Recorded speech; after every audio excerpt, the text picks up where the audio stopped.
খালি কৈখালী নদীর ধারে বসে আছে এক বৃদ্ধা। নাম তার রাশিদা বিবি। চোখে ঝাপসা জল, চুলে কাশফুলের মতো সাদা রং। একটা ফাঁকা নৌকা ভাসছে তীরে বাঁধা, কিন্তু সেই নৌকার মালিক মধুবা ফিরে আসেনি অনেকদিন। বৃদ্ধা কাপা গলায় বলে, এই কৈখালী, তুই আমার ছেলেকে কোথায় লুকিয়ে রাখলি? প্রতিদিন আমি তোকে বলি ফিরিয়ে দে আমার মধুবাকে।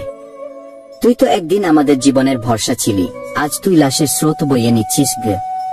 কৈখালী নদী নীরব, শুধু জোয়ার ভাটার শব্দে হাহাকার।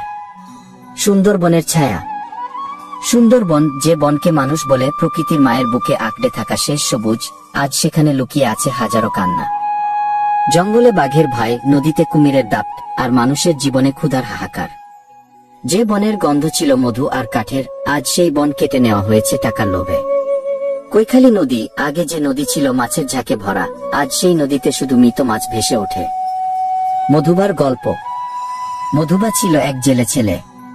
প্রতিদিন ভোরে নৌকা নিয়ে বের হতো। হাসি ছিল তার ঠোঁটে, বুক ভরা স্বপ্ন। একদিন বড় নৌকা কিনবো, মাকে নতুন ঘর দেব। কিন্তু একদিন সে আর ফেরেনি। কে জানে, নদীর কুমিরে, না বাঘের পাঞ্জায়, নাকি দস্যুদের হাতে মধুবার জীবন শেষ।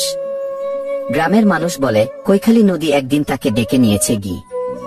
তার মা এখনো সেই নদীর ধারে দাঁড়িয়ে থাকে, ভেবে যে ছেলে নৌকা বেয়ে একদিন ফিরবে। অভিশপ্ত স্রোত। কৈখালী শুধু একটা নদী নয়, এটা যেন হাজার বিধবার কান্নার প্রতীক।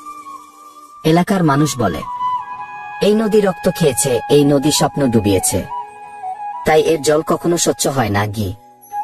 শেষ দৃশ্য। সন্ধ্যায় সূর্য যখন লাল হয়ে ডুবে যায়, বৃদ্ধা রাশিদা বিবি নদীর তীরে বসে থাকে। হাওয়া বইতে থাকে সুন্দরবনের নিঃশব্দে। তার চোখে শুধু নদীর দিকে তাকিয়ে প্রশ্ন, আমার ছেলেকে ফিরিয়ে দে, নইলে আমাকেও নিয়ে যা গি। নদী কোনো উত্তর দেয় না, শুধু ঢেউজে ভেসে আসে একটা ভয়ঙ্কর সত্য। মানুষ যতদিন লোভী থাকবে, সুন্দরবন ততদিন কান্না আর মৃত্যু বইবে।